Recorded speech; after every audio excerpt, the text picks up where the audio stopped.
decision has been made that Rigathi Gachagua is no longer useful to this administration. He is a spent cartridge.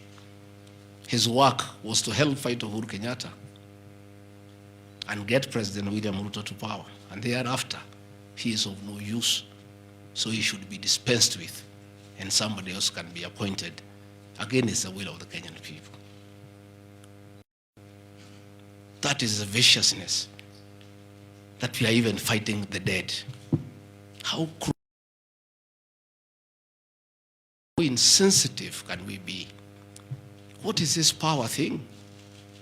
That you even fight the dead for you to entrench yourself in power.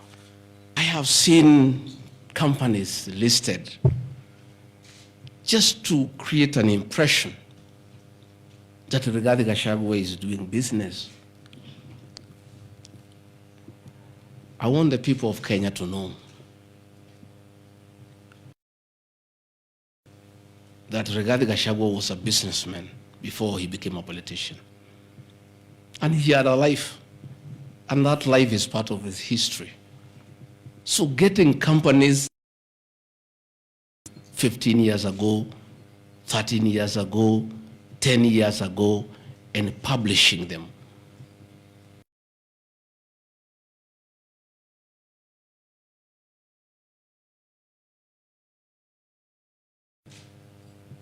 I left university in 1989.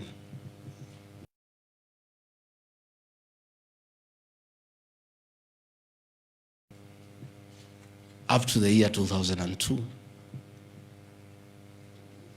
I left for the private sector for another 15 years. In those 15 years, I was a very astute businessman. And luckily for me, maybe of you are not that lucky. It was during the Kibaki era when things were working. The economy was strong, business environment was right, and there was room to make money. And I made money that time. Those are old companies, and they are not trading. And when I became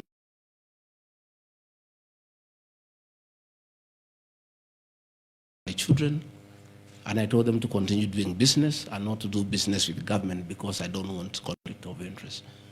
I want to confirm to the people of Kenya tonight that no company owned by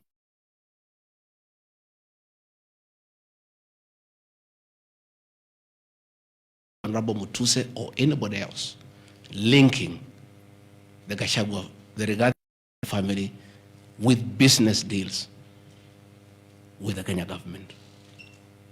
I agreed with my children that they do business with the private sector, do farming, and run the family business that I bequeathed them. These companies are all listed. And just for clarity, because I don't think they are worth a reply, because there's nothing about them. Rigathi Gachagua Foundation. As a member of parliament, I was educating orphans, I was educating children of single mothers, I was educating children of PWDs. And their education needed to continue, and I don't have the benefit of CDF money. So I started a foundation, the Rigathi Gachagua Foundation, to continue doing the work of charity. I have seen my foundation here. The Honorable Mutuse has not said what crime the Deputy President has done by having a foundation that is non-profit making. For the purposes of clarity, I'll give you the bank statement for this foundation. I have only received a total of 12 million shillings from well-wishers, which have educated children, have educated students at Pwani University, and other vulnerable people. Dorcas Rigathi Gachagua Foundation, this is just an attempt to bring my family into mud. Every Kenyan knows the work Dorcas Rigathi has done in this country for the boy child. She has opened clinics for addicted children, and she gets a lot of money in her foundation. Since a decision was made that the government will not fund the office of the spouse of the deputy president, Kenyans of goodwill flock to her every day with cash donations, with material donations, for her to continue with a very good program she's doing of rehabilitating children in Kilifi, in Mombasa, in Nyandarua, in Laikipia, in Nairobi, and her work is well documented. I am yet to see from the mover's motion what crime the Gachagua Foundation has done. There is no allegation, there is no evidence, there is nothing. Against the Gachagua Foundation, there is nothing. Spiritway Limited is a company registered by Dorcas Rigathi that does work with the church ministries. This ministry has not traded, does not even have a bank account. It's some strong women of God who have come together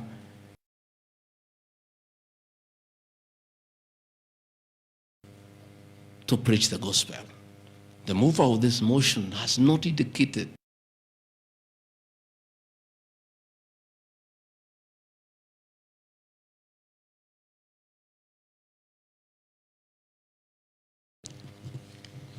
Calvary Creed International Limited, as the name suggests, is a company founded by my wife in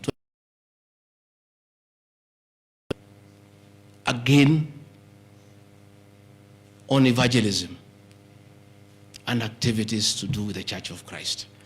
I have not seen a single allegation against this company. Mothers of the Lord Limited. Again, this is a company incorporated by my wife, Pastor Dorcas, in 2021 with our friends. It has never traded. It does not even have a bank account. The Anani Collective. This is a business name registered by my son, Dr. Keith Rigathi, in 2021 before I came into office. The ideas he had, they have not yet to fruition. So the company is dormant. I am waiting to see a single allegation. Purpose Apartments Limited, a company that the executors of the late Gachagua put together to manage Langata View Apartments. The late Gachagua left 80 apartments for his children in Langata and asked us to sell and the proceeds to the wives, the children, and the brothers in a formula that he gave. In a family meeting that I chaired, we agreed as a family that we should not sell the flats. We should share them so that everybody can be getting a rental income. In that formula, because of the shares he gave to me, I have 10 flats. His daughter has 10, his wife has 5, another one has 2, another has 1. So we did put this company together called Grand Bypass Apartments Limited. This is a company that will be managing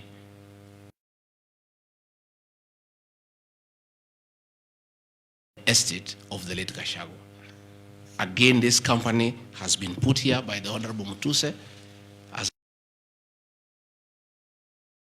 a company set to manage flats belonging to a dead good man,